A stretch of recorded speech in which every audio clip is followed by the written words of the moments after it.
how to remove bank account on PayPal. Hi everyone, welcome back to our channel. I am Bimal from How to Geek.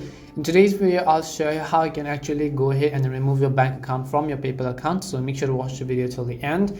Now to get started, you need to log into paypal.com. I will make sure to leave a link directly in the description box, and after logging in you can see some of the options in the top menu bar. You have to choose the option that says payment method, and once you click on payment methods you will see this kind of interface, of course. Now you can find all of the added banks on your left hand side, and you need to select one bank that you want to delete from your PayPal profile. So just go and select any of the bank that you might want to delete. After you do so, you will see this kind of pop up over here, and at the bottom of the screen select the option that says remove bank.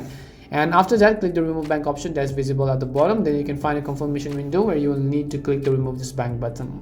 And that's all it takes to remove your bank account from your PayPal account. We hope the video was really helpful, and if it did help you, then make sure to leave a like and subscribe to our channel. And if you've got any more questions, make sure to also leave them down. Thank you very much for watching, and see you soon in our next video.